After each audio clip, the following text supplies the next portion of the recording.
Hello hello hello. कैसे हो बच्चों? Good afternoon everyone. Good afternoon, Good sir. afternoon, sir. Afternoon, sir. Good afternoon, sir. Yes, Afternoon, sir. Good afternoon. Yes yes. चलो भाई लोगों, भाई और बहनों, क्लास स्टार्ट किए जाए आज की। काइनेमेटिक्स ये हमारा बेहतरीन सबसे पहला टॉपिक क्लास 11 का, जिसके अंदर हम 1D मोशन डिस्कस कर रहे हैं। शॉर्ट में इसके थोड़ी सी बड़बड़ कर लूं मैं। स्टार्टिंग में हमने देखा था इसके अंदर मैकेनिक्स क्या होता है, study of motion. Kinematics, dynamics और स्टैटिक्स, ये 3 प्रकार होते हैं, उसमें से हम काइनेमेटिक्स पढ़ रहे हैं। काइनेमेटिक्स को भी 3 पार्ट में पढ़ते हैं लोग, 1D, 2D, 3D। उसमें हम पहला पढ़ रहे हैं 1D मोशन। 1D मोशन के ऊपर ही फोकस रहेगा हमारा, तो समझ लो 1D मोशन क्या है, बाकी सब चीजें भूल जाओ। 1D मोशन क्या है? जो पार्टिकल स्ट्रेट लाइन में चलेगा।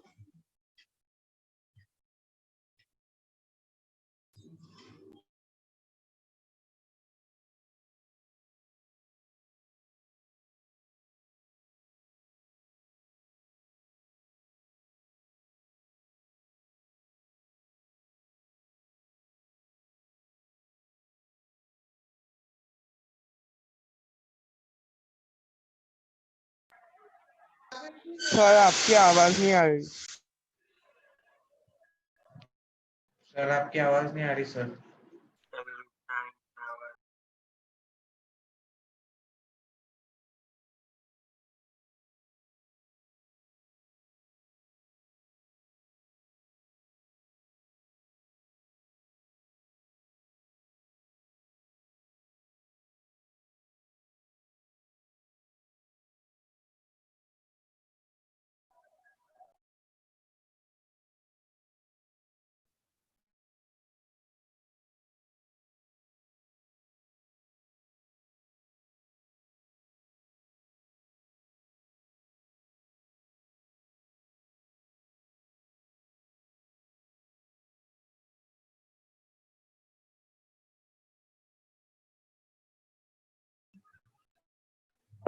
सर आपकी आवाज नहीं आ रही है।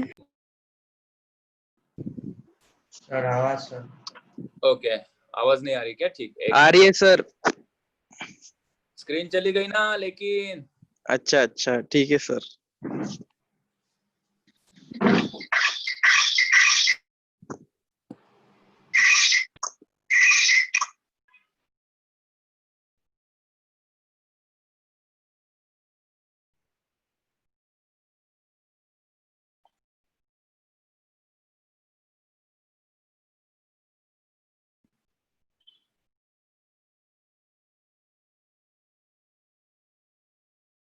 हाँ, तो मैं पूछ रहा था डिस्टेंस कौन सी क्वांटिटी है? डिस्टेंस कौन सी क्वांटिटी है? स्केलर। स्केलर है। और डिस्प्लेसमेंट Scalar। वेक्टर क्वांटिटी है, right? Displacement is vector quantity, ठीक है। तो स्केलर वेक्टर आगे लेके जाते हैं। फिर हमने देखा स्पीड और वेलोसिटी, कल हमने पढ़ा, कल ही पढ़ा ना हमने, स्पीड और वेलोसिटी। स्पीड के 2 प्रकार, वेलोसिटी के भी 2 प्रकार। तो अभी से हमें 2 चीजें याद रखनी है, एक तो है एवरेज और एक है इंस्टेंटेनियस। एवरेज के बारे में हमने बात की थी कि जो 80 किलोमीटर की जो चर्चा मैंने की थी कल के क्लास में, वो थी एवरेज। किसी पर्टिकुलर इंस्टेंट पे मैं अगर पूछता हूँ कि गाड़ी की वेलोसिटी या स्पीड, तो वो होगा इंस्टेंटेनियस वेलोसिटी। इंस्टेंटेनियस वेलोसिटी निकालने का तरीका इंटीग्रेशन डिफरेंशिएशन यूज करते हैं। एवरेज वेलोसिटी या एवरेज स्पीड निकालने का तरीका जो तुम्हारे स्क्रीन पे बॉक्स किया हुआ फॉर्मूला है, वहां से हम निकालते हैं। अभी तक जो चर्चा हम कर रहे थे वो कर रहे थे एवरेज की, और शायद से डिफरेंशिएट करके हमने इंस्टेंटेनियस का भी थोड़ा सा फ्लेवर चखा था, ठीक है। तो यहाँ पे मेरा सवाल है कि स्पीड कौन सी क्वांटिटी है और वेलोसिटी कौन सी क्वांटिटी है? क्या दोनों स्केलर है, दोनों वेक्टर है, एक स्केलर है? फंडामेंटल और velocity vector. Velocity vector, speed scalar. Velocity vector. Velocity vector quantity और स्पीड स्केलर क्वांटिटी, ठीक है। तो इसके ऊपर थोड़ा प्रकाश डालते हैं कि why it is vector quantity and why it is scalar quantity, ठीक है। क्लास स्टार्ट करने से पहले थोड़ी सी बुद्धि को हम एक्सरसाइज कर लेते हैं, राइट। स्पीड तुमने कहा कि स्केलर क्वांटिटी, और वह 100% सही है। और वेलोसिटी को तुमने कहा, वेलोसिटी को क्या कहा तुमने? वेक्टर क्वांटिटी है। कोई एक्सप्लेन करेगा क्या? Why speed is scalar quantity and why velocity is vector quantity? Sir क्योंकि स्पीड जब डायरेक्शन नहीं होता। डायरेक्शन चेंज होती है तब भी हम्म। स्पीड की वैल्यू वही रहती है, बट जब वेलोसिटी की डायरेक्शन चेंज होती है तो उसका पूरा डिस्क्रिप्शन चेंज हो जाता है। पूरा डिस्क्रिप्शन चेंज। सो लोकेश ने सही बोला और उसको थोड़ा क्लियर कर लेते हैं, ठीक है। तो मेरी पेंसिल की बैटरी डाउन हो गई है, मुझे 1 मिनट का समय चाहिए। हम मिलते हैं छोटे से ब्रेक के बाद। हाँ सर। तब तक ऐड देखो तुम। ब्रेक में देख लेते बैटरी कितनी चार्ज हो गई। 1%, 2%, 3%, 4%।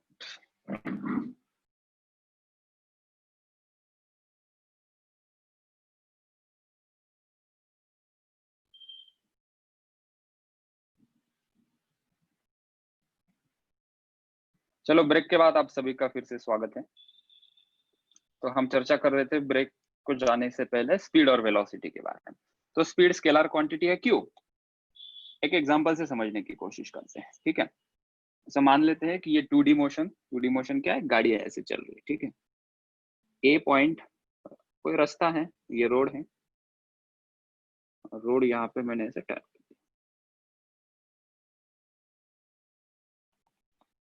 ठीक है। यहाँ पे बी और ये सी लेते हैं, ठीक है। कोई व्हीकल है, व्हीकल रहेगी ये कलर में, ये व्हीकल जा रही है, ठीक है। व्हीकल की मैं बोलता हूँ कि स्पीड है, स्पीड व्हीकल की ए टू बी है 2 मीटर पर सेकेंड। वेलोसिटी भी उसकी वही रहेगी, ए to be 2 metre per second, ठीक है, राइट। अभी मैं बी टू सी जा रहा हूँ, स्पीड समझने की बात है, कुछ लिखने की जरूरत नहीं है। स्पीड बी टू सी वो अभी भी है 2 मीटर पर सेकेंड। वेलोसिटी वो बी टू सी वो भी है 2 मीटर पर सेकेंड, ठीक है। तो यहाँ पे अगर हम देखते हैं कि ए टू बी जा रहा हूँ मैं स्ट्रेट एक्स एक्सिस की तरफ, फिर मैंने टर्न लिया बी टू सी, मतलब मैं जा रहा हूँ वाई एक्सिस की तरफ, ठीक है। अगर मैं कहूँ ए टू बी स्पीड है 2 metre per second, fine. B to सी अभी भी स्पीड 2 मीटर पर सेकंड है। और मैंने पूछा कि स्पीड चेंज होगी हो गई क्या ए टू बी और बी टू सी में, स्पीड चेंज हुई क्या? तो हमने कहा नो, स्पीड इज कांस्टेंट। हमने कहा कि no, from here to here also speed क्या है? कांस्टेंट है, ठीक है। अभी हम देखते हैं कि वेलोसिटी ए टू बी थी 2 मीटर पर सेकंड, अच्छा वेरी गुड, बहुत बढ़िया।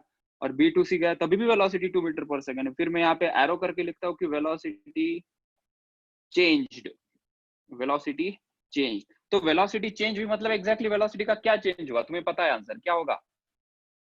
डायरेक्शन। डायरेक्शन चेंज हुआ। तो वेलोसिटी का भले ही यहाँ पे मैग्नीट्यूड कांस्टेंट है 2 मीटर पर सेकंड, यहाँ से भी 2 मीटर पर सेकंड जा रही थी, टर्न लिया उसने 2 मीटर पर सेकंड, लेकिन velocity being a vector quantity, velocity being a vector quantity, इसको क्या होता है? इसको डायरेक्शन भी देखना पड़ता है। और क्या है ये? मैग्नीट्यूड। भले यहाँ पे मैग्नीट्यूड कांस्टेंट है, हियर हियर चलो लिख ही लो यार इसे, ये जरूरी पॉइंट है। Here magnitude is constant but direction of velocity has changed. Hence मतलब मुर्गी नहीं, hence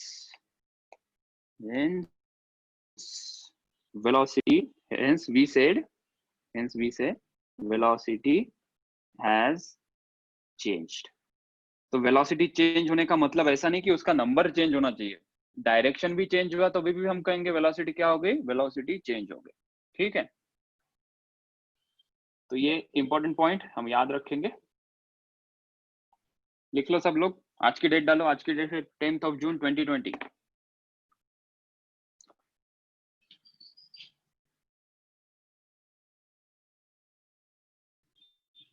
और होने के बाद मुझे बताओ।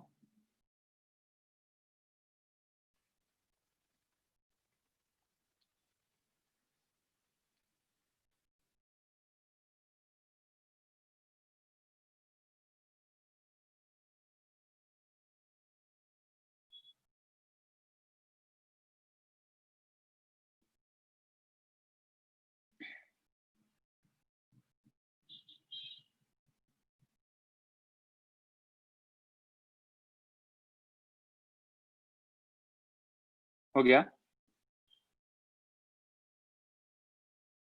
नहीं सर। ठीक है, लिखो लिखो। नहीं सर। ठीक, जहां नहीं समझ में आता ना, खुल के मुझे पूछो, खुल के पूछो मुझे, ठीक है? डरने की किसी को कोई बात नहीं है। सर हम्म सर ये काइनेमैटिक्स का अभी तक बेसिक ही चालू है क्या? क्योंकि बहुत ही नहीं 10th है। में पढ़ा हुआ है ये। हाँ, ऐसा लग रहा है कि 10th में ही है, लेकिन धीरे धीरे ऐसा लगेगा कि ये कहाँ हाँ लेके गए वही। टॉपिक को। तो हाँ सब्र का सर। फल मीठा होता है। हाँ slow and sir. Steady wins the race.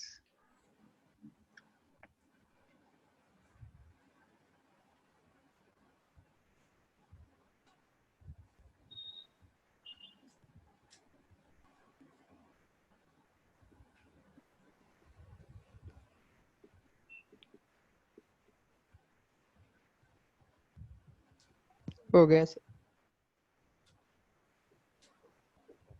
Done sir. ठीक है, तो तुम अच्छे हैंडराइटिंग में लिखो, मेरे जितनी खराब हैंडराइटिंग मत निकालना।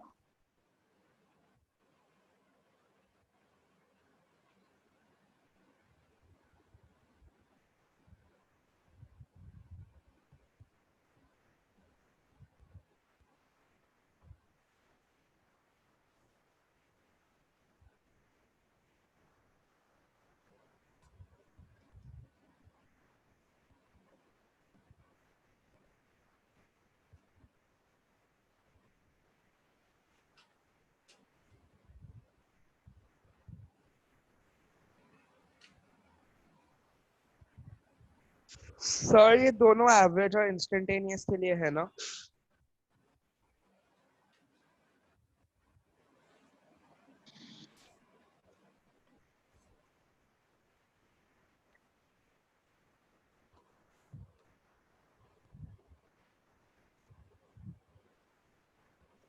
सर आपकी आवाज नहीं आ रही। सर आएगी। कुछ बोल रहे नहीं है।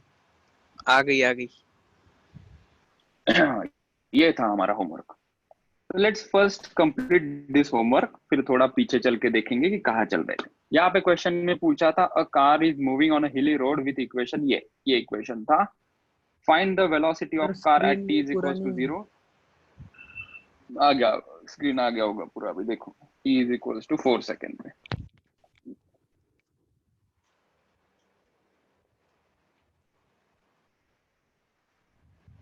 सबको स्क्रीन में दिखाई दे रहा है ना होमवर्क से? हाँ सर। किसी ने सॉल्व हाँ किया? सर। किसी का आंसर आया है? आंसर हाँ हाँ आया सर किसी का? मैंने सॉल्व किया सर। मैंने हाँ भी सर। ओके, किया। सो मैंने भी पहले हम किया सॉल्व सर। करते हैं। t इज इक्वल टू 0 का तुम चेक कर लो, ठीक है? कहाँ गलती होगी तो करेक्ट कर लेना, डाउट होगा तो पूछ लेना। हमारे पास इक्वेशन दिया था x is equal to 7/2 t square plus 6t। ठीक है बेटा, क्या करना है इसके अंदर? ये डिस्प्लेसमेंट है। वेलोसिटी क्या होती है? Rate of change of displacement और rate of change of position, मतलब उसको क्या लिखते हैं हम? dx upon dt। बहुत बार बच्चों को डाउट होता है, सर ये d क्या है? d ये लिखने का तरीका होता है। ये dx पढ़ते हैं, ऐसा सेपरेट नहीं पढ़ते। d और x ऐसा सेपरेट नहीं पढ़ते, इसको कहेंगे dx। dx का मतलब क्या है? Change in position. dt का मतलब क्या है? Change in time. ठीक है, और स्पेसिफिकली डी के टर्म में लिखा है, मतलब क्या है? ये इंस्टेंटेनियस लिख रहे हैं हम। क्या लिख रहे हैं? ये इंस्टेंटेनियस। ठीक है, अगर हम यहाँ पे लिखेंगे डेल्टा एक्स अपॉन निकाल रहे हैं हम, और ये डी लिखा है मतलब हम इंस्टेंटेनियस वेलोसिटी फाइंड आउट कर रहे हैं, और डेल्टा लिखा है मतलब हम एवरेज वेलोसिटी की बात कर रहे हैं। ठीक है, अच्छा, तो जैसे ही हमने dx अपॉन dt लिखा, मतलब हमें क्या करना है? अभी डिफरेंशिएट करना है। इसको डिफरेंशिएट करना है, इस टर्म को डिफरेंशिएट करना है। कैसे डिफरेंशिएट करते? बड़ा ही सिंपल सा मामला है। व्हाट वी डू हियर, 7/2 एक नंबर है जो टी स्क्वायर के मल्टीप्लीकेशन में आया है, तो 7/2 को एज इट इज लिखो। टी स्क्वायर का डिफरेंशिएशन करो। टी स्क्वायर का डिफरेंशिएशन मतलब फॉर्मूला होता है। क्या होता है वो फॉर्मूला? अगर t रेस टू n है तो n-1 ऐसा करना होता है। ठीक है, तो n कितना है यहाँ पे? 2, t raise to 2 - 1 is 1, plus 6 है यहाँ पे, 6 को साइड में रख दिया। t का डिफरेंशिएशन क्या आएगा? 1। कैसे? t की पावर 1 है तो यहाँ पे 1, t to the power 1 - 1 0, anything to the power 0 is 1 होता है। ठीक है, तो मेरी वेलोसिटी की इक्वेशन आ गई, ये 2 और 2 कट हो गया, 7t + 6, 7t + 6। So velocity at t = 0, मतलब t को 0 पुट करेंगे और ये आएगी मेरी velocity 6 metre per second. So velocity t = 0 is कितनी है, 6 मीटर पर सेकेंड। मतलब तुम पूछोगे सर t = 0 पे मतलब टाइम शुरू भी नहीं हुआ और वेलोसिटी 6 मीटर पर सेकेंड, बराबर है ना, ऐसा ही लग रहा है ना। तो क्या है, इसको कैसे समझते हैं हम, ठीक है। जैसे कि हम पिक्चर देखने जा रहे हैं, हम बाहुबली पिक्चर देखने जा रहे हैं, ठीक है। बाहुबली पिक्चर स्टार्ट हो गई, ठीक है, लेकिन मैं पिक्चर थिएटर पहुंचने में 10 मिनट लेट हो गया, 10 मिनट लेट हो गया, तो पिक्चर चालू है। तो मैं जैसे ही एंटर किया, तो मैं जब पिक्चर देखने पहुंचा, वो मेरा t = 0 है, वो मेरा क्या होगा, t = 0। मेरे आने तक पिक्चर थोड़ी ना रुक जाएगी, मेरे आने तक पिक्चर चलती रही। मतलब जब हम इस फिनोमिना को देख रहे हैं, तब उसका टाइम जब हम देखेंगे उसको कहते हैं t = 0। तब वेलोसिटी कितनी थी, 6 मीटर पर सेकेंड, ठीक है। मतलब जैसे ही हम ऑब्जर्वेशन करना स्टार्ट करते हैं, वो टाइम होता है t = 0, that is starting point. और इनिशियली ही वेलोसिटी कितनी होगी उसकी, फिर 6 मीटर पर सेकेंड। ये बातें धीरे धीरे छोटी छोटी बातें और अच्छे से क्लियर हो जाएगी, ठीक है। और इस तरीके से तुमने फिर 2 सेकेंड और 4 सेकेंड को सॉल्व किया होगा। That's very simple, I am not wasting that time. बस इसमें क्या करना है, अभी यहाँ पे कर ही लेते हैं यार, जानते t = 2 सेकेंड पे वेलोसिटी कितनी होगी, 7 × 2 + 20 मीटर पर सेकेंड, ठीक है। At t = 4 second velocity 34 28 + 6 that is 34 metre per. Simple, इतना ही था। ये तो हमने 10 में नहीं पढ़ा था, डिफरेंशिएशन हमने 11 स्टैंडर्ड में पढ़ा, ठीक है। चलो कल की क्लास में मैंने क्या सिखाया था, थोड़ा उसका रिवीजन कर लेते हैं, ठीक है। सो हमने कल की क्लास यहाँ से स्टार्ट की थी। कहाँ से स्टार्ट की थी सर, हमने की थी इंस्टेंटेनियस स्पीड और इंस्टेंटेनियस वेलोसिटी। बहुत बेसिक सी बातें हैं। हाँ, किसी पर्टिकुलर इंस्टेंट पे हमें वेलोसिटी जाननी है, उसको क्या कहते हैं हम, इंस्टेंटेनियस वेलोसिटी। इंस्टेंटेनियस वेलोसिटी कैसे निकालेंगे, हम छोटा सा टाइम इंटरवल लेते हैं। मतलब मुझे अगर सी पोजीशन पे इंस्टेंटेनियस वेलोसिटी निकालनी है, तो उसके बगल का छोटा सा डिस्टेंस लेंगे और ये छोटा सा टाइम लेंगे, ठीक है। और उसको ऐसा लिखते हैं, limit delta T tends to 0 delta X upon delta T. Mathematically ये ऑपरेशन होता है, और ये होने के बाद उसको हम फाइनली ऐसा लिखते हैं dx अपॉन dt। ये कुछ भी हमें यूज नहीं करना है, हमें क्या यूज करना है, जो मैं अभी हमने क्वेश्चन में यूज किया, डिफरेंशिएशन के फॉर्मूले। डिफरेंशिएशन के फॉर्मूले ये कहीं भी यूज करने की हमें जरूरत नहीं है, ठीक है। ये समझने की बात है सिर्फ, ये क्या कर रहे हैं, और ये भी चीज सिर्फ समझने की बात है। सॉल्व करने की बात यहाँ से आगे स्टार्ट होती है, जो हमने t⁻n का फॉर्मूला देखा, n t⁻n-1, वहां से सॉल्व करने की बात आती है, ठीक है। फिर हमने एक एग्जांपल लिया था, फर्स्ट एग्जांपल यहाँ पे क्या था, वो एग्जांपल वही था, a car is moving such that its position change हो रही है विद दिस इक्वेशन के साथ दिया था उसका, और पूछा था वेलोसिटी। बच्चों याद रखो, जब पोजीशन का ही इक्वेशन होगा तभी वेलोसिटी आएगी। यहाँ पे कुछ एक्सेलरेशन दिया होगा, यहाँ पे कुछ वेलोसिटी दी होगी, तो वेलोसिटी नहीं आएगी। हमें पोजीशन होगी तभी तो पोजीशन को डिफरेंशिएट करने के बाद वेलोसिटी मिलेगी। तो हमेशा इक्वेशन देखना पड़ेगा कि हमें उल्लू तो नहीं बना रहे क्वेश्चन में। यहाँ पे हमेशा क्या चाहिए, पोजीशन, और यहाँ पे क्या चाहिए, टाइम। तभी हम उसको डिफरेंशिएट करेंगे dx अपॉन dt, तब जाके वेलोसिटी मिलेगी, ठीक है। चलो, और वो जो वेलोसिटी मिलेगी dx अपॉन dt से, वो कौन सी वेलोसिटी होगी, वो होगी इंस्टेंटेनियस वेलोसिटी, ठीक है। ये बातें हमने कर ली थी, ठीक है। सर इसमें मैक्सिमम और मिनिमा भी यूज होगा क्या?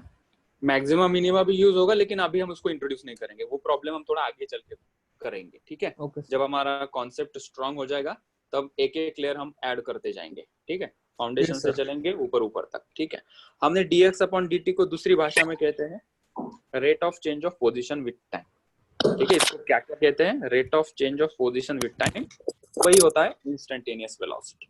मैथमेटिकली लोग इसको क्या कहते हैं, डिफरेंशिएशन, ठीक है, 2-3 नाम है, कंफ्यूज होने की बिल्कुल जरूरत नहीं। ये कर रहे हैं मतलब हम इंस्टेंटेनियस वेलोसिटी निकाल रहे हैं, उसको दूसरे टर्म में बोला जाता है rate of change of position with time, और मैथमेटिक्स वाले लोग उसको कहते हैं डिफरेंशिएशन। ठीक है, चलो अगर मैं यहाँ पे ये क्वेश्चन लेता हूँ, ठीक है, if I take the same question और थोड़ा सा ट्विस्ट करके तुम्हें कुछ यहाँ पे दूसरी चीज में बोल दी, तो इस क्वेश्चन को मैंने कर लिया कॉपी, और हम यहाँ पे अभी स्टार्ट करते हैं द पेस्ट। माइक बंद कर दो, पीछे डिस्टर्बेंस है किसी का, ठीक है। यहाँ पे थोड़ा सा डेटा में चेंज कर दूं, find the velocity of car at t is equals to, यहाँ से इसको मैं थोड़ा चेंज कर देता।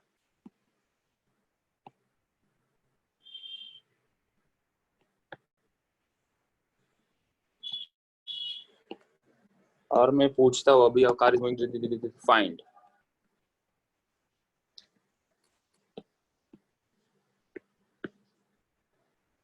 find instantaneous velocity at t is equals to 1 second। ये नंबर 1, रुको अभी, टूट मत पड़ो उसके ऊपर, दूसरा सुन लो। Average velocity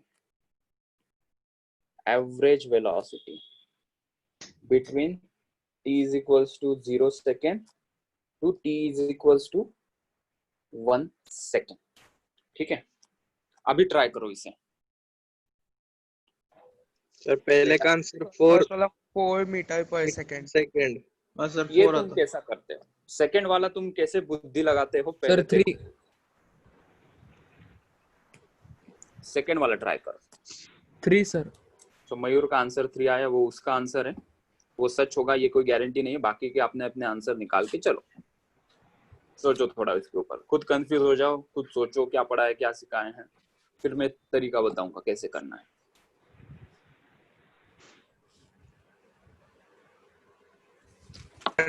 sir 3। Okay, sir 3। कोई 1 कह रहा है, कोई 3 कह रहा है। Okay 3 sir. हाँ सर 3। ठीक है, ये क्वेश्चन से हमारी दोनों चीजें क्लियर हो जाएंगी कि इंस्टेंटेनियस सेकंड वाले। ठीक है, चलो अभी ट्राई करूं मैं, सॉल्व करते हैं सॉल्यूशन।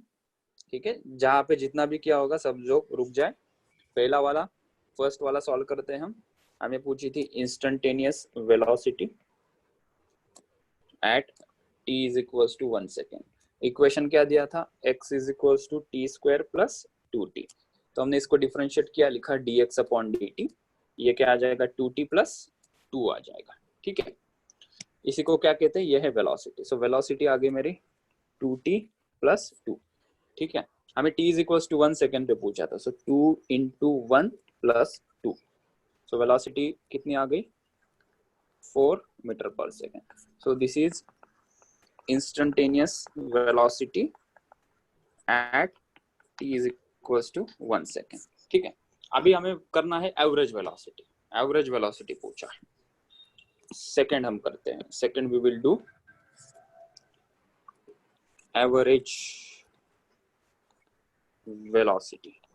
ठीक है, एवरेज वेलोसिटी नहीं होगी, किसी एक पर्टिकुलर पॉइंट पे थोड़ी ना होगी, ऐसा थोड़ी, ये सवाल ही गलत होगा। Average velocity at t is equals to 0, एक ही पॉइंट पे पूछा है मतलब वो इंस्टेंटेनियस हो जाती है। किसी दो पॉइंट के बीच में पूछा है तभी वो एवरेज हो जाएगी। ठीक है, so average velocity between t is equals to 0 to t is equals to 1 second. ठीक है, कैसे करते हैं देखो, हमने वेलोसिटी निकाला है, फिर से निकालने की जरूरत नहीं, मैं यही इक्वेशन लेता हूँ। तो वेलोसिटी कितनी आई थी हमारी? 2t plus 2। ठीक है, अभी हम पहले क्या करेंगे, हम पहले ना t इज इक्वल्स टू 0 पे उसकी वेलोसिटी कितनी है वो फाइंड आउट कर लेते हैं। ठीक है, वेलोसिटी फाइंड आउट करने की जरूरत नहीं, मुझे एक्चुअली चाहिए था ये इक्वेशन डिस्प्लेसमेंट का, x वाला। ठीक है, ये इक्वेशन की कोई जरूरत नहीं पड़ेगी तो उसको हाईलाइट हटा देता हूँ। ठीक, तो हमें दिया था x is equals to 2t square, 2t square नहीं, कितना था वो? t स्क्वायर था। It is t square plus क्या था? 2t। ठीक है, अच्छा अभी एवरेज वेलोसिटी निकालने के लिए डिफरेंशिएशन वगैरह करने की जरूरत कुछ नहीं है।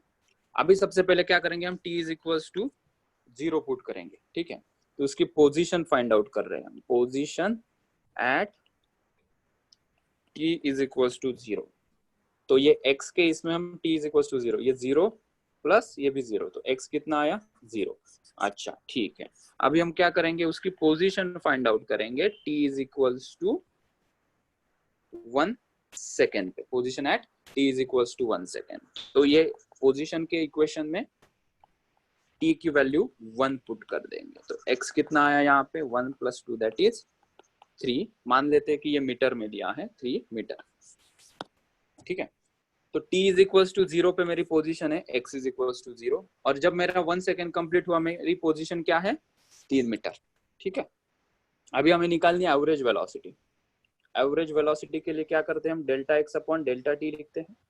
डेल्टा x क्या होता है, change in position that is x2 minus x1, तो इसको x2 और इसको x1 कर दिया, और it is t2 minus t1, ठीक है। x2 कितना आया मेरा 3 माइनस x1 कितना आया 0 डिवाइडेड बाय टाइम कितना है 1 माइनस 0, फाइनल माइनस इनिशियल करते हैं, तो ये कितना आया 3 मीटर पर सेकेंड। तो यहाँ पे एवरेज वेलोसिटी मेरी आ गई 3 मीटर पर सेकेंड। तो यहाँ से हम क्या सीखे, यहाँ से ये सीखे, जब हमें एवरेज वेलोसिटी पूछी है तो हमने जो डिस्प्लेसमेंट का इक्वेशन था उसके अंदर जो टाइम पूछा था वो t लगा दिया, तो मुझे वो डिस्प्लेसमेंट मिला। फिर जहां तक पूछा था वो टाइम लगा दिया, तो दूसरा डिस्प्लेसमेंट मिला 3 मीटर। और जो बेसिक सा फॉर्मूला बचपन में यूज करते थे एवरेज वेलोसिटी का, वही यूज करना है, कुछ भी डिफरेंशिएट नहीं करना है जब एवरेज वेलोसिटी पूछेंगे। और डेल्टा मतलब क्या होता है x2 माइनस x1, इसको क्या कहते हैं, ये है फाइनल माइनस इनिशियल करते हैं हम, ठीक है। वो कितना आया x2 3, x1 आया 0, टाइम t2, ये पोजीशन में टाइम कितना था 1 minus x is equal to 0 पे टाइम कितना था 0 माइनस 0। तो एवरेज वेलोसिटी मुझे मिली 3 मीटर पर सेकेंड, ठीक है। तो एक ही क्वेश्चन से दोनों हमने कवर किया। Sir, कोई but कल पूछेगा आपने बोला था इंस्टेंटेनियस मतलब हमें डिफरेंशिएशन या जब कभी जरूर सर वो जो फॉर्मूला है ना T2 इक्वेशन 2t हाँ। + 2 उससे निकाला हाँ। सर, 3 आया उससे भी। उससे हाँ निकाला। सर, हाँ सर उसमें बस 1 सेकेंड डाल दिया तो आ गया सर। हाँ, सर अच्छा मैंने ऐसे नहीं निकाला था, बट आंसर ठीक। 3 सर, आया। ठीक है, मैं इसको एक एक्सटेंशन कर देता हूँ इस क्वेश्चन को, तो फिर तुम्हारा जो डाउट है ना सर हमने जो डायरेक्ट किया है वो क्लियर हो जाएगा। अभी क्या करो, t is equal to 2 second to t is equal to 4 second तक मुझे एवरेज वेलोसिटी बताओ। सर यही ना इक्वेशन। हाँ, तो मैं क्वेश्चन बना रहा हूँ यहाँ पे।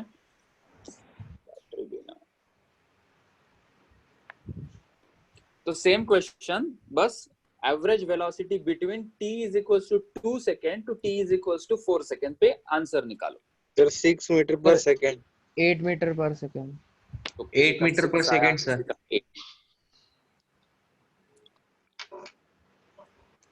हाँ 8 sir 8 metre per second. Okay. Sakshi, Sadhika, Sanskriti, Tejam, Tejas, sir 8 metre per second. 8 metre. 8 metre per second 8 sir. Metre per second. Okay. ईश्वरी, समझ में आ रहा है तुझे?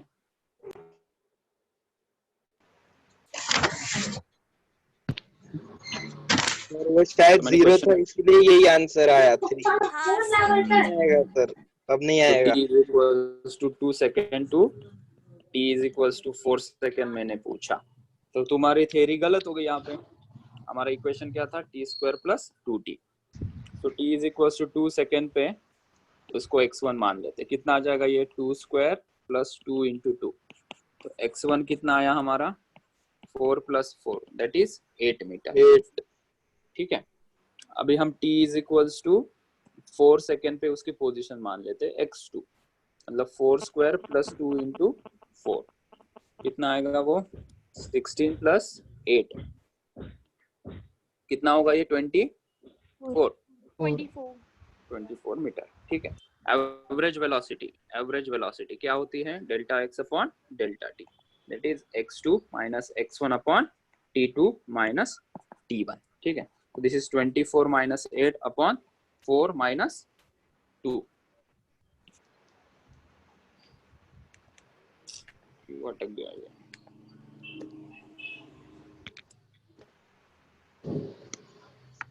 कितना आएगा 24 माइनस 8? सर 8 आएगा। 8 आएगा सर, 8 हाँ मीटर 8 आएगा सर।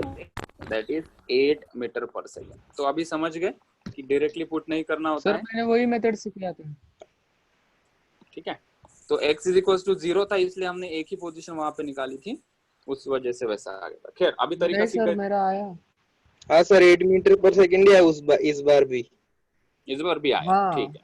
तो ऐसे अलग अलग वैल्यूज डालते रहो, वो फॉर्चुनेटली आ रहा है वैसे, ठीक है। हाँ सर। क्योंकि इंटरवल सेम आ रहा है ना, यहाँ पे 2 आ गया, इसलिए तुम अगर t is equals to 1 second to t is equals to 4 second करो, तब मैच नहीं होगा आंसर, ठीक है। वो फॉर्चुनेटली वैसा आ रहा है। हाँ हम अभी सर। आगे चले, आगे लेके जाओ गाड़ी को। हाँ सर, हाँ सर। Yes sir. लिख लिया इस सबको? हाँ हाँ सर। ठीक है।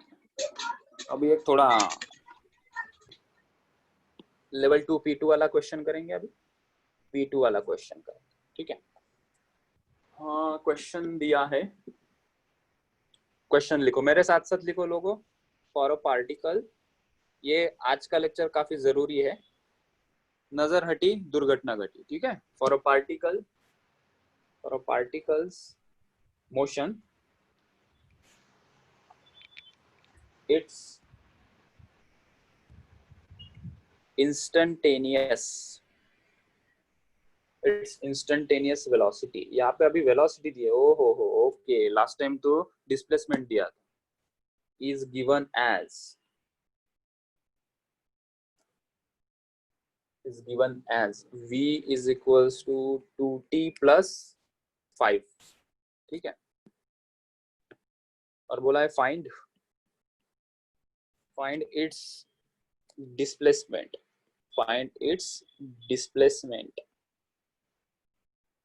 from t1 is equals to 0 to t2 is equals to 2 second, ठीक है। अपना अपना दिमाग लगाओ और फिर मैं बताता हूँ। 2 मिनट का वक्त।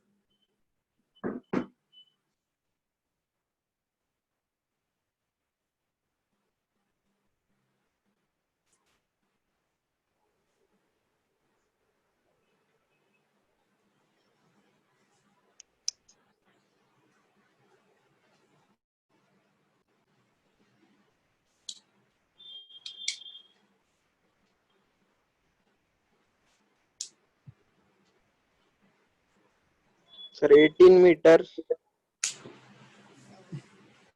Okay,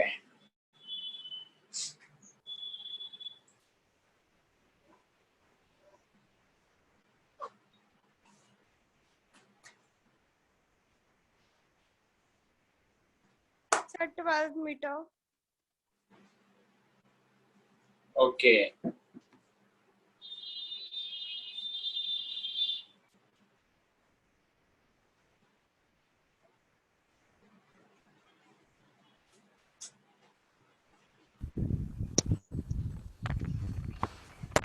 sir 8 metre.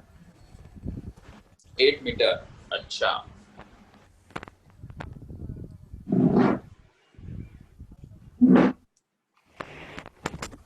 Four metre. 4 metre, okay. Sir 4 metre. मैं 4 मीटर नहीं हूँ, सर वही है शायद।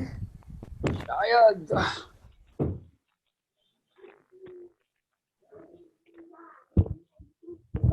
सर 4 सोचा सबने? मीटर। ओके, 8 मीटर, कोई 4 मीटर, कोई 6 मीटर कह रहा है। अभी चेक करेंगे। अच्छा मुझे सब बताओ, सबने अपना दिमाग साथ में लाया है ना? सबका है दिमाग साथ में? हाँ सर। 14 meter. 14 मीटर, अच्छा ठीक है। हाँ चलो सर। देखो, पहले तो हम समझते हैं कि क्वेश्चन की लैंग्वेज क्या है और क्या पूछ रहे हैं और क्या गिवन है। यहाँ पे क्या गिवन है? यहाँ पे इंस्टेंटेनियस वेलोसिटी गिवन है, मतलब v की टर्म में गिवन है, और पूछ रहे हैं डिस्प्लेसमेंट। अगर मैं पिछला क्वेश्चन देखूं, पिछले क्वेश्चन में मुझे गिवन था, मुझे पिछले क्वेश्चन में डिस्प्लेसमेंट गिवन था और मुझे वेलोसिटी पूछ रहे थे, बराबर है। यहाँ पे उल्टा पूछ रहे हैं, यहाँ पे ये क्वेश्चन में वेलोसिटी गिवन है और डिस्प्लेसमेंट पूछ रहे हैं, ठीक है। अच्छा ठीक है, तो मैं थोड़ी क्लैरिटी देने के लिए बता दूं, देखो ठीक है, मुझे डिस्प्लेसमेंट गिवन था लास्ट क्वेश्चन में, डिस्प्लेसमेंट गिवन था और पूछा क्या था, वेलोसिटी। हमने कैसे निकाला था, इंस्टेंटेनियस की बात कर रहा हूँ, इंस्टेंटेनियस वेलोसिटी। हमने क्या किया था यहाँ पे, हमने किया था डिफरेंशिएशन, डिफरेंशिएशन, ठीक है। इस क्वेश्चन में मुझे दिया है वेलोसिटी और पूछ रहे हैं डिस्प्लेसमेंट, डिस्प्लेसमेंट। तो यहाँ पे करना पड़ता है, यहाँ पे करना पड़ता है इंटीग्रेशन, ठीक है।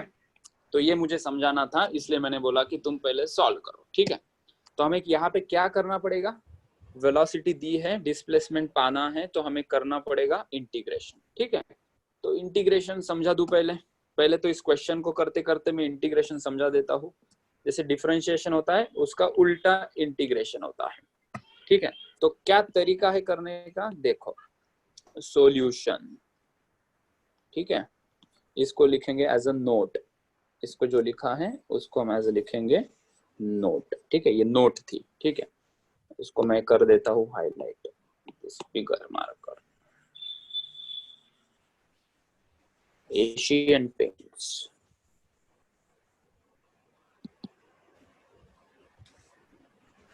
फाइन, तो मुझे गिवन था क्वेश्चन में v is equals to 2t + 5, ठीक है। तुम्हें ये पता है, मैंने सिखाया तुम्हें v को क्या लिखते हैं हम, dx/dt, वेलोसिटी को क्या लिखते हैं, rate of change of position upon time, ठीक है। ये लास्ट टाइम हम कर रहे थे। इस v को अगर मैं dx/dt लिखता हूँ तो किसी को दिक्कत, किसी को तकलीफ, अगर मैं v को dx/dt लिखूंगा तो मतलब ये ऐसा ही हुआ ना कि तुम वेलोसिटी लिखने से अच्छा तुम ऐसा लिखो डिस्प्लेसमेंट अपॉन टाइम, ऐसी बात हुई है। यहाँ पे इंस्टेंटेनियस है इसलिए dx/dt। अच्छा ठीक है, अभी मैं क्या करता हूँ, इस dt को मुझे यहाँ रखना बिल्कुल पसंद नहीं, इस dt को मैं इधर लेके आता हूँ, तो वो क्या बन जाएगा, dx इज इक्वल्स टू ये 2t + 5 ब्रैकेट में डालना पड़ेगा क्योंकि इसके साथ ये मल्टीप्लिकेशन में आए। अच्छा ठीक है, ऐसा पहले लिखना पड़ता है, ऐसा हमने लिख दिया। अच्छा यहाँ पे dx सेपरेट हो गया और यहाँ पे dt सेपरेट हो गया, इन दोनों का अभी ब्रेकअप हो गया यहाँ पे, ठीक है। तो हमने वेरिएबल को ब्रेक कर दिया, वेरिएबल क्या हो गया, अभी सेपरेट हो गया। अच्छा अभी क्या करना है, अभी सांप लेके आओ, सांप का है मेरा ये वाला सांप, ऐसा सांप लगा दो इधर, ये लग गया सांप। सांप is nothing but this is called as symbol of integration. ये क्या होता है, this is symbol of integration, मतलब तुम इंटीग्रेट कर रहे हो अभी, ठीक है। इसका यूनिफॉर्म पहना दिया हमने। अच्छा और ये क्या था, ये d के टर्म में ये सिंबल किसका था, इस तरीके की अरेंजमेंट किसकी थी, ये डिफरेंशिएशन की थी, ठीक है। चलो मतलब ऐसा सेपरेट करने के बाद हम सिंबल लगाते हैं, ठीक है। अच्छा यहाँ पे कुछ नहीं लिखा है, मतलब 1 होता है, dx लिखा है तो मैं 1 × dx लिख सकता हूँ, हाँ बिल्कुल।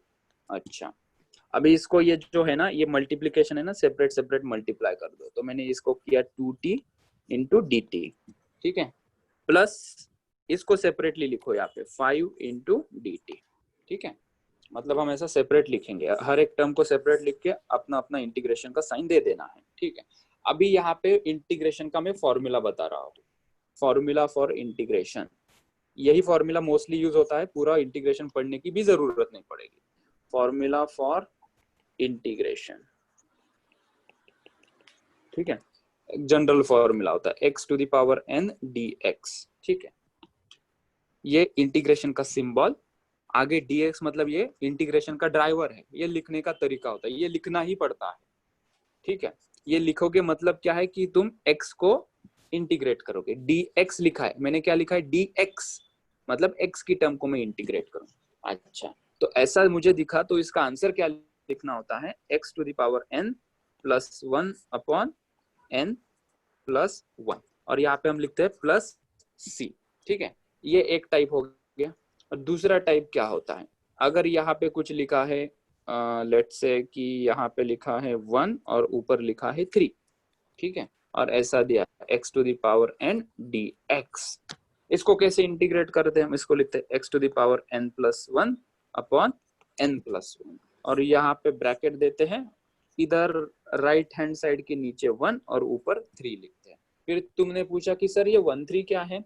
इसको कहते हैं हम लोअर लिमिट। इसको क्या कहते हैं? Lower limit. इसको क्या कहते हैं हम? Upper limit. ठीक है।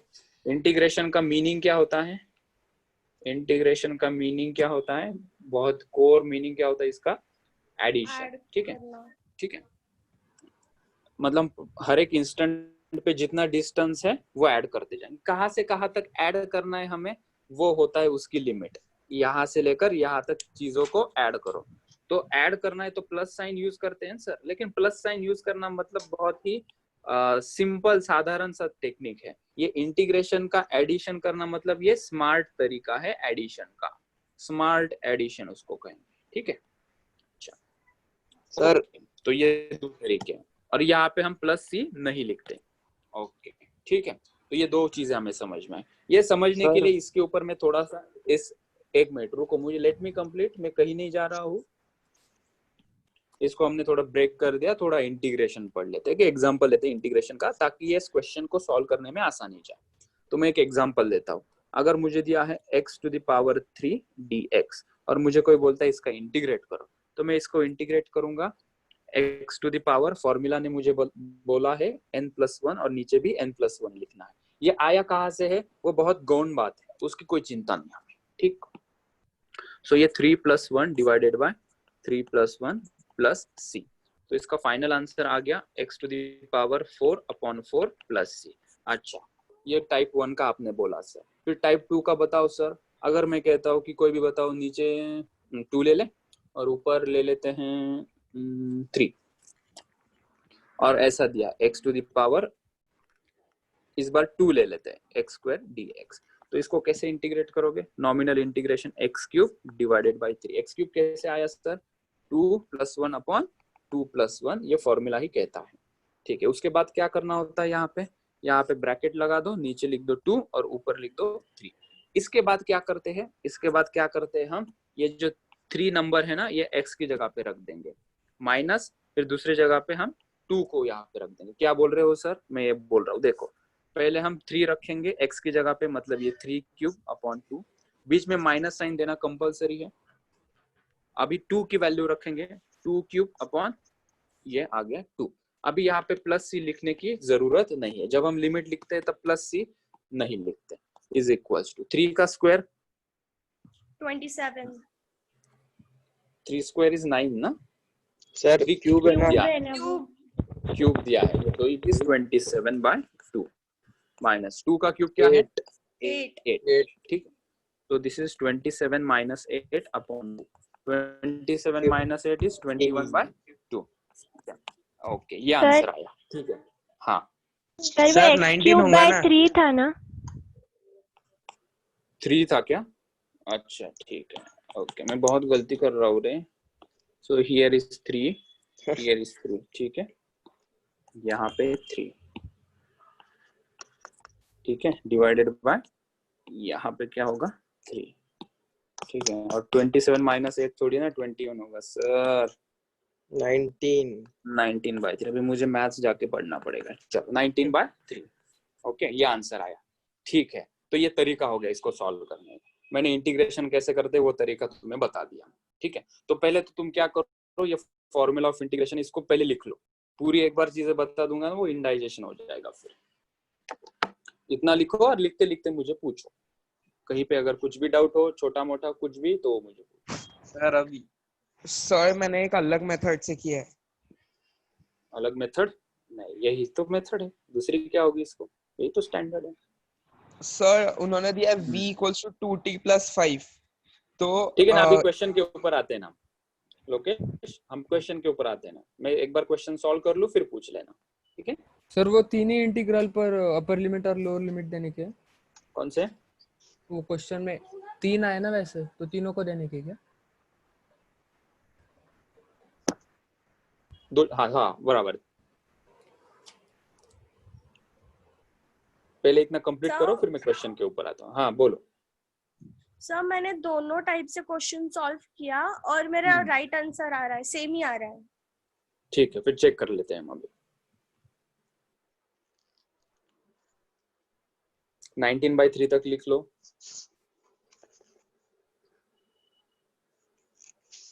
स्पेशली फॉर ईश्वरी, और कौन है ये, तेजम और वेदश्री, और लगे हाथों सबकी रिवीजन भी हो गई इंटीग्रेशन की। सर हाँ सर वो इंटीग्रेशन की 7 की जो साइन है उसके साथ dx हमेशा आएगा क्या? हाँ, हमेशा लिखना है।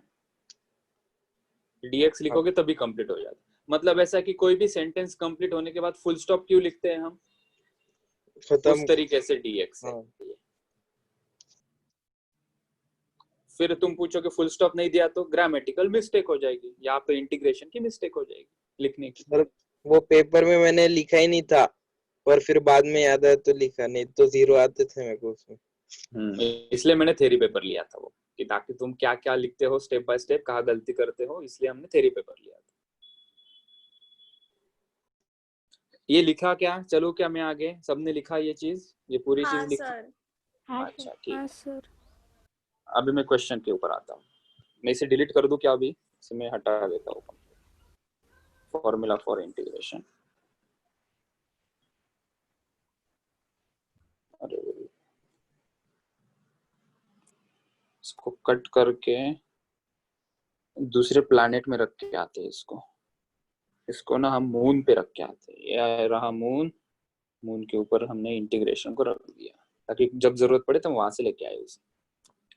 अच्छा ठीक है, तो ये क्वेश्चन था। ठीक है, यहाँ पे अभी हमने देखा कि इंटीग्रेशन वगैरह आपने लगा दिया सर। ठीक है, यहाँ पे वेलोसिटी गिवन थी, आपने वेलोसिटी को dx/dt लिखा और dt को आप इधर ले गए, और आपने यहाँ पे कुछ किया, क्या किया आपने, इस 2t के साथ dt को मल्टीप्लाई करके यहाँ लिखा और सेपरेटली उसको इंटीग्रेशन का साइन दिया।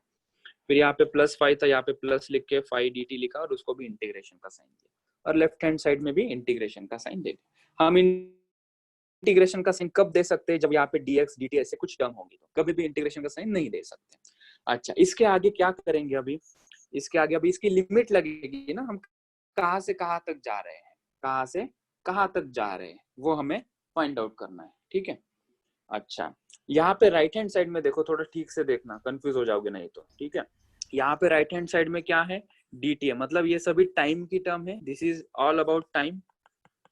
और ये जो लेफ्ट हैंड साइड में dx है, dx मतलब क्या है? It is giving the information about displacement या पोजीशन। ठीक है, अच्छा तो यहाँ पे कहाँ से कहाँ तक टाइम हमें गिवन है? हमें टाइम गिवन है t इज इक्वल टू 0 से t इज इक्वल टू 2 पे। तो कहाँ से शुरुआत करनी है टाइम को? हमें ऐड कहाँ से कहाँ तक करना है टाइम को, ऐसा मीनिंग होता है इसका। तो टाइम को हमें कहाँ से ऐड करना है? t इज इक्वल टू 0, मतलब मैं यहाँ पे 0 लिखूंगा, और अपर लिमिट में मैं t इज इक्वल टू 2, मतलब यहाँ पे मैं 2 लिखूंगा। ठीक है, तो मैंने लिख दिया इसे। यहाँ पे 0 और यहाँ पे 2, यहाँ पे हमने उसको सेपरेट किया है, तो हर जगह पे 0 to 2 और 0 to 2 आ गया। हमने कहा अच्छा सर ओके। अभी लेफ्ट हैंड साइड में देखो, लेफ्ट हैंड साइड में क्या है? ये dx। अभी dx से ही पता चला ना कि ये डिस्प्लेसमेंट है या टाइम है, तभी तो हम अभी लिमिट लगा पाएंगे। dx मतलब क्या है? हमें पूछा है पोजीशन, पूछिए उसकी पोजीशन क्या पूछी है? तो यहाँ पे देखो, यहाँ पे ये 0 है, मतलब 0 जब टाइम था तो उसकी पोजीशन क्या थी पता नहीं, हमें वही तो निकालना है, हम कहेंगे x1 थी। और जब time t is equal to 2 second हो गया, तब उसकी पोजीशन कितनी है पता नहीं, वो भी कैलकुलेट करना है, इसलिए हम उसको मान लेते हैं कि हम x2 लिखेंगे। ठीक है, तो नीचे भी यहाँ पे आ जाएगा x1 और यहाँ पे लिखेंगे हम x2। ठीक है, सबको लिमिट समझ में आई? क्या किया मैंने यहाँ पे? ये इंपॉर्टेंट स्टेप है, इसमें किसी को दिक्कत होगी तो मैं 1 मिनट रुक जाता हूँ, तुम इसको डाइजेस्ट कर लो और पूछो मुझे क्या किया। Your 1 minute.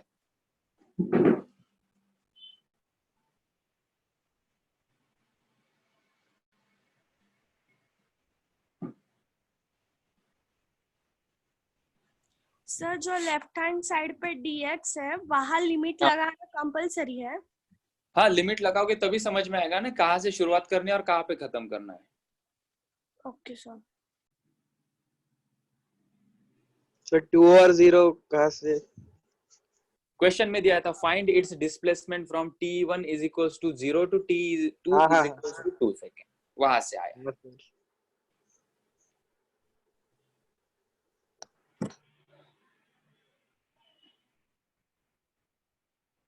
ठीक है, ये मैथमेटिक्स की शुरुआत है। धीरे धीरे ये तो बहुत ही सिंपल लगेगा। जब तुम 2-3 महीने बाद मैं तुम्हें सेम क्वेश्चन दूंगा तो तुम कहोगे हाँ सर ये भी क्या क्वेश्चन पूछा है आपने। हालांकि अभी ऐसा लग सकता है कि बाप रे इतनी चीजें पढ़नी पड़ेगी। It requires patience and dedication.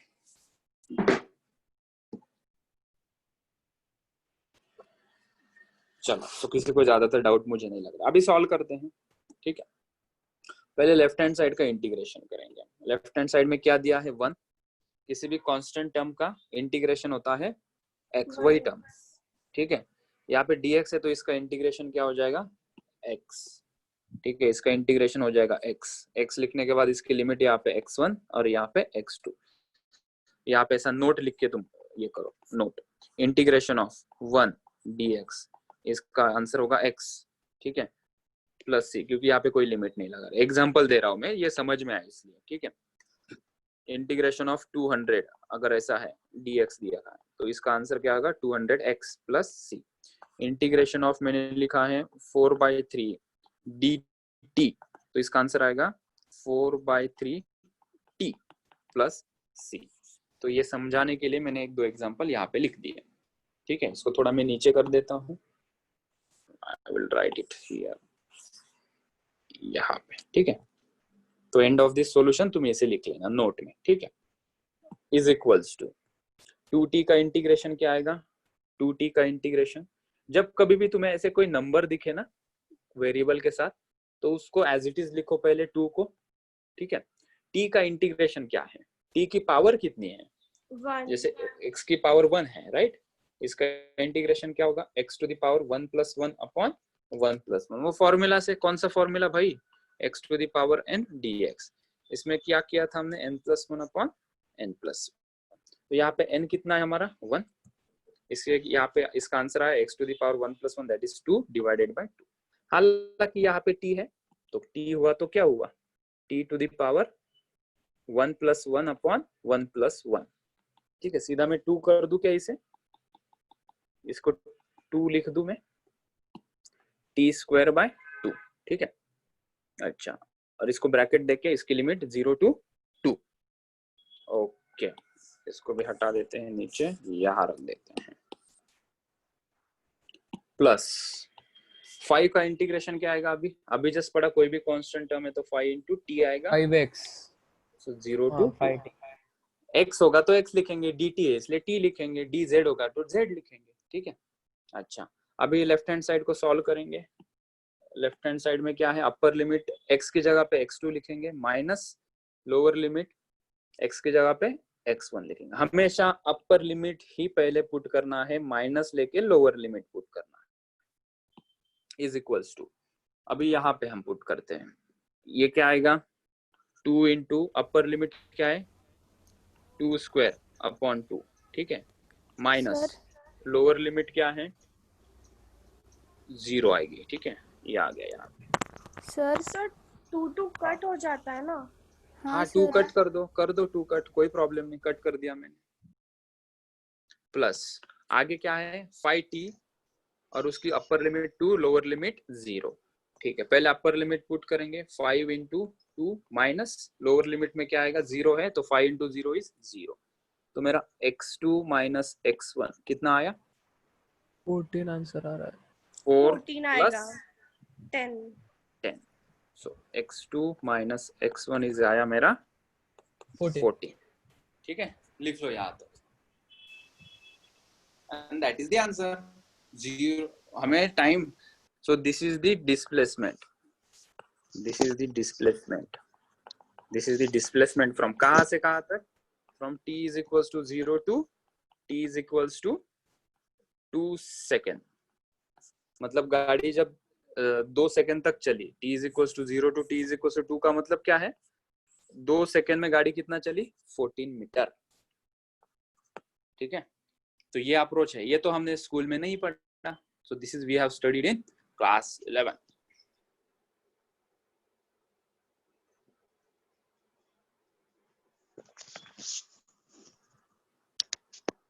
ईश्वरी लीला इसका बेटा तू? ईश्वरी हो उसके बाद तेजम, क्या हाल है भाई? लिखा क्या तूने तेजम? हाँ सब लिख लिया। वेदश्री? ओके चलो। किसी को doubt? Regular students, my all students, Mayur, Sadika, Sakshi, Sanskriti, Soham, Tejal? No sir no sir no sir. No sir. Okay चलो, अभी मैं Sir. यहाँ पे 2 मिनट रुकता हूँ। हाँ हाँ लोकेश बोलना बेटा। मैंने इक्वेशन के मेथड से किया है बट कौन आंसर सा? अलग आ रहा है। मेथड हाँ, राइट है वही क्या ना। वो बताओ ना। हाँ तू मुझे क्या कर, मुझे ना व्हाट्सएप पे सेंड कर दे, ठीक है? ठीक है चलेगा सर। क्योंकि वो तू बात करेगा, मैं कुछ उल्टा इंटरप्रेट कर दूंगा तो बहुत समय चला जाएगा और बाकी के स्टूडेंट भी डिस्टर्ब हो जाएंगे। किसी को ऐसा लगता है ना कि मैं क्लास में नहीं पूछ पाया, तो मुझे ना तुम फील फ्री हो, मुझे मेरे व्हाट्सएप के नंबर पे तुम तुम्हारा डाउट सेंड कर दो, मैं क्लियर कर दूंगा, ठीक है? हाँ सर। अगर तुम्हें लगता है कि क्लासरूम में थोड़ा डिफिकल्ट जा रहा है, सर एक मेरा जो डाउट है ये क्लासरूम में मैं नहीं पूछ पाई या पूछना मुझे सही नहीं लगा, तो मुझे पर्सनली आप तुम्हारा डाउट पूछ सकते हो, ठीक है? चलो हाँ, तो मैं यहाँ पे रुकता हूँ, ये भी लिख लो। कांस्टेंट टर्म का इंटीग्रेशन एग्जांपल बोला है मैंने, ये वाला। सर अगली टेस्ट अगली टेस्ट सैटरडे को होगी और जब फ्राइडे तक मैं सिखाऊंगा वो पूरा, और डीपीपी मैंने सेंड कर दिया है ग्रुप पे, वो सॉल्व करो आज। हाँ सर। ग्रुप पे मैंने डीपीपी सेंड किया है और आज एक और डीपीपी सेंड कर दूंगा।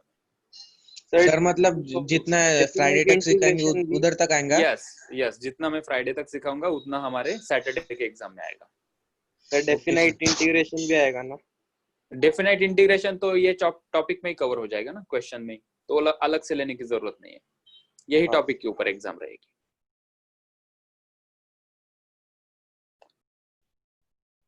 चलो एक एग्जांपल दे दो, अभी लिखा होगा ये सबने? हाँ सर हो गया। हाँ सर। चलो एक होमवर्क के लिए एग्जांपल।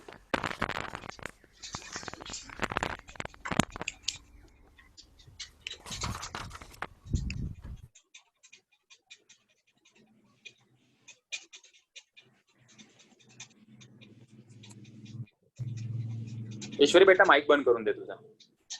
हाँ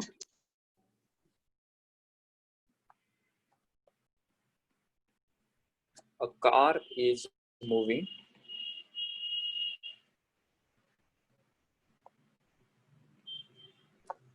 with a velocity given as v is equals to gt cube ज्यादा हो जाएगा, I'll take 3t square plus 2t plus 1। ये इक्वेशन के हिसाब से गाड़ी चल रही है। Find its displacement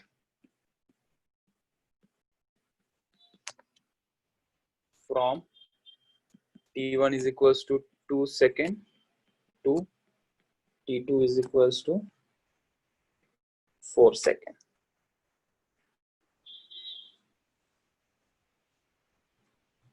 similar kind of question ही दिया है मैंने होमवर्क को। बोल बेटा। सर फिजिक्स के लिए बुक्स कौन से लेने के? फिलहाल तो कुछ रेफर मत करो, ठीक है? I recommend you don't refer anything accept my class notes, ठीक है? हाँ सर, उससे इजी जा रहा। उसका रीजन बोल रहा हूँ मैं, ठीक है? उसका रीजन क्या है, हम अभी नई गाड़ी चलाना सीख रहे हैं, ठीक है? और एट अ टाइम 10 जगह से अगर हमें इंस्ट्रक्शंस मिलते हैं तो हम कंफ्यूज हो जाएंगे। फिर तुम मुझे बार बार पूछोगे, सर ये बुक में तो इस तरीके से लिखा है, सर बुक में से तो इस तरीके से लिखा है, आपने इस तरीके से सीखा है, तो तुम कंफ्यूज हो जाओगे। एक बार तुम एक तरीका ढंग से सीख जाओगे ना, तो 100 तरीके से भी तुम आसानी से समझ सकते हो, ठीक है? सो फिलहाल के लिए ये रिकमेंड मैं नहीं करूंगा कि कोई भी बुक रेफर करो। जैसे ये टॉपिक और तुम मुझे लगता है तुम्हारी प्रैक्टिस हो गई, तब मैं खुद होके जो बेस्ट रेफरेंस बुक है वो मैं हमारे ग्रुप में डाल दूंगा, ठीक है। तो जितने भी बुक्स है उन सब का बेस्ट पोर्शन निकाल के हर एक टॉपिक का मैंने सेग्रीगेट किया है, वो तुम्हें मिल जाएगा, ना तुम्हें कोई बुक खरीदने की भी जरूरत नहीं पड़ेगी। सर आप अभी कौन सी बुक रेफर करें क्वेश्चन देने के लिए? मैं तो बहुत सारे बुक्स रेफर करता हूँ, मैं तो एचसी वर्मा रेफर करता हूँ, सेंगेज रेफर करता हूँ, एररलेस रेफर करता हूँ, बहुत सारे हैं, इंटरनेशनल ऑथर के हैं, बहुत सारे हैं, मतलब एक सोर्स ऐसा नहीं है। Okay sir. अगर तुम्हें लेनी है बुक कि नहीं सर मुझे लेनी है, आप कुछ भी कहो, मुझे बुक खरीदनी ही खरीदनी है, कुछ भी हो जाए, तो एचसी वर्मा खरीद के रखो। The book name is HC Verma.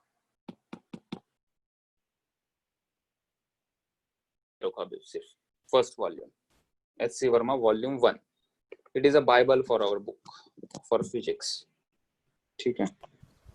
Sir और एनसीईआरटी का बुक?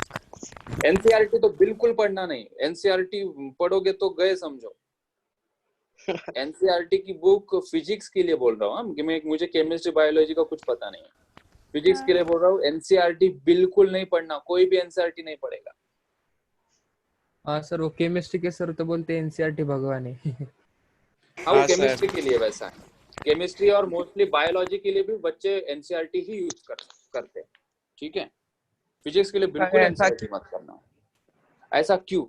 क्योंकि एनसीईआरटी में जिस प्रकार से एक्सप्लेनेशन दिया है, वो एक्सप्लेनेशन इतना बड़ा है, तुम एक एक सेंटेंस समझने तक, 3-4 सेंटेंस समझने तक तुम पहला सेंटेंस कंफ्यूज हो जाओगे, 5th सेंटेंस 7th सेंटेंस पढ़ोगे तो 3rd 4th सेंटेंस तुम कंफ्यूज हो जाओगे। इसलिए एनसीईआरटी अभी के लिए यूज नहीं करना है। हाँ सर, वो पूरा दिमाग के ऊपर से जाता है, क्योंकि उसके अंदर एक लाइन की कॉन्सेप्ट 2 पेज पे देते सर। वो एक कॉन्सेप्ट 2 पेज की हो जाती है, और एक कॉन्सेप्ट 2 पेज पढ़ने तक तुम तीसरी लाइन भूल गए, फिर तुम कहोगे यार मुझे चौथी लाइन नहीं समझ में आई, मैं चौथी लाइन 4-4 बार पढ़ता हूँ, फिर 5th लाइन पढ़ता हूँ। तो एक एक लाइन से नहीं पढ़ा जाता फिजिक्स अलग अलग एंगल से देखना पड़ता है।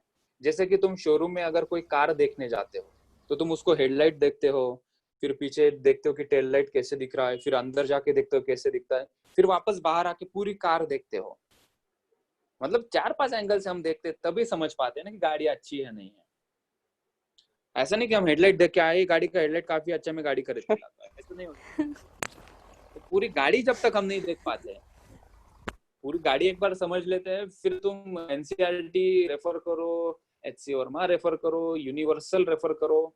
मेरा काम क्या है कि तुम्हें इतना कैपेबल बनाना कि तुम कोई भी बुक उठा के पढ़ोगे तो तुम्हें वो समझ में आए, ठीक है। तो जब तक मेरा पढ़ाना कंप्लीट नहीं हो जाता हर एक टॉपिक का, तब तक कोई बुक रेफर मत करो। जैसे ही मेरा टॉपिक कंप्लीट हो जाए, तुम एनसीईआरटी पढ़ो, एचसी वर्मा पढ़ो, एररलेस पढ़ो, सब बुक्स में से तुम्हें फिर समझ में आएगा, ठीक है। आज की क्लास हम यही रोक देते हैं, हम कल मिलते हैं 12:30 बजे, ठीक है सर। पोर्शन कब तक खत्म होगा? मतलब पोर्शन हमारा 11th स्टैंडर्ड का चलेगा जनवरी स्टार्टिंग तक, और उसके बाद स्टार्टिंग तक हमारा 11th का पोर्शन चलेगा, एंड फरवरी से हम 12th का सिलेबस स्टार्ट करेंगे, फरवरी नहीं तो मार्च तक, ठीक है। और ये फ्लेक्सिबल रहेगा कि ये कोई ऐसा कमिटमेंट नहीं कि सर आपने बोला था आप जनवरी में ही खत्म करोगे तो हुआ नहीं, ऐसा नहीं। हमें स्टेडीली स्लोली आगे चलना है, ठीक है। Everything will be taken care कि तुम्हारा within the time limit खत्म हो, तुम्हारे एग्जाम्स रेगुलर हो, वीकली टेस्ट रेगुलर हो, डीपीपी रेगुलर हो, नोट्स मेकिंग रेगुलर हो, और क्लास भी रेगुलर हो। That everything will be taken care. और कुछ नहीं सर। चले फिर, I am signing off now, bye bye. Sir class के नोट्स कब मिलेंगे? क्लास के नोट्स में क्यों नहीं दे रहा हूँ, क्योंकि अगर मैं क्लास के नोट्स दूंगा ना, मेरे 12th के बैच में ये प्रॉब्लम हो गया था। मैं क्लास के नोट्स देता हूँ ना, तो नोइंगली या अननोइंगली हम इग्नोर कर देते कि हाँ चलो वैसे भी सर क्लासरूम नोट्स देने वाले हैं ना, तो मैं कुछ लिखूंगा नहीं। जब तक हम खुद के हाथों से नहीं लिखते ना, तब तक वो एक फीलिंग और एक कॉन्सेप्चुअल अंडरस्टैंडिंग नहीं बढ़ती है। इसलिए मैं अभी अवॉइड करता हूँ कि मैक्सिमम केसेस में तुम्हें मैं ये नोट्स ग्रुप पे नहीं दूंगा, क्योंकि तुम क्लास में ही इसको अच्छे से लिख लो कंप्लीट वर्ड बाय वर्ड। हाँ, अगर किसी का कोई लेक्चर मिस हो जाता है, पोर्शन मिस हो जाता है तो बात अलग है, उसको मैं इंडिविजुअली सेंड कर दूंगा कि जिसका लेट से कि आज लेक्चर करना नहीं हुआ बाय एनी रीजन, तो मैं उसको पर्सनली उसका मैसेज पे नोट्स सेंड कर दूंगा, ठीक है। तो मैं ये नोट्स नहीं देने का रीजन ये है कि तुम अपने हाथों से क्लास में जो चल रहा है वो साथ साथ मेरे लिखते चलो। क्लियर है? और किसी को कुछ पूछना है? No sir. No sir. नहीं सर। ठीक है, fine. No sir. Okay, Good day. Bye sir. Okay Good day. Bye. Bye bye sir. Sir. Bye Bye, sir, good day bye. Sir. Good day. Bye bye sir. Sir. Bye bye.